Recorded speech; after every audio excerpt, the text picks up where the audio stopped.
Hi everyone, in front of me I've got INFINIX Note 12 from 2023 and let me share with you how to add the fingerprint to this device.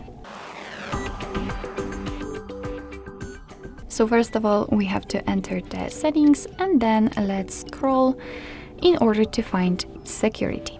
Now let's scroll down to find this password and biometrics and let's tap on fingerprint. As you can see, your device will ask you to add the screen lock. Of course, if you've got one currently set, you will be just transferred to another step of adding the fingerprint. If not, you really have to do it right now, and because if for some reason the fingerprint sensor won't work, then you will still be able to unlock your device with your lock screen. So let's set it.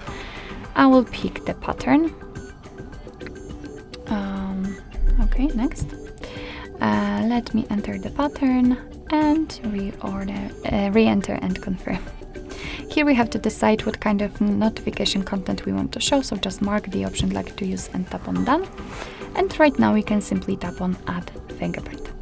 Here we've got the instructions, so we have to avoid oily and dirty and wet fingers, etc, etc. Basically we've got also the photo of the image which will show us where the fingerprint sensor is, so it is on the power button here. So let's tap on next, and right now we have to enroll our fingers, so let me put my finger on the sensor, and as you can see right now I have to do it multiple times in order to add my fingerprint fully. So of course change the position of your finger because you have to add all of them. Alright, and right now the edges of your finger.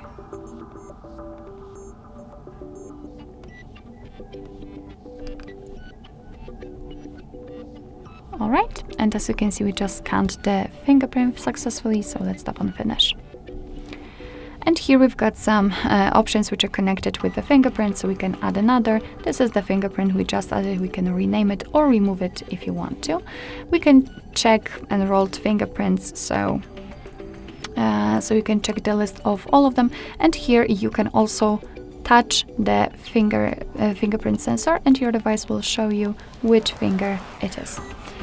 Let's go back. Here you can decide for what you want to use the fingerprint for, so the screen lock, abscess lock and X height. You can customize it just like you want to. Here you've got more settings, so you've got the scenes application, accept calls, you can call recordings or dismiss the alarm. And you can unlock with the screen off. Here you can either touch side fingerprint sensor or press the power button to unlock. It's up to you, however, I think that this option is much easier and more comfortable because you do not have to press the button with your fingerprint, with your finger basically, just touch it slightly. Alright, so let's lock the device and let's check if it is working. So let me put my finger on the sensor, and as you can see the device is unlocked immediately, which simply means that we just successfully added the fingerprint to it. Alright, so basically that's all. This is how to add the fingerprint in your INFINIX Note 12 from 2023. Thank you so much for watching. I hope that this video was helpful, and if it was, please hit the subscribe button and leave the thumbs up.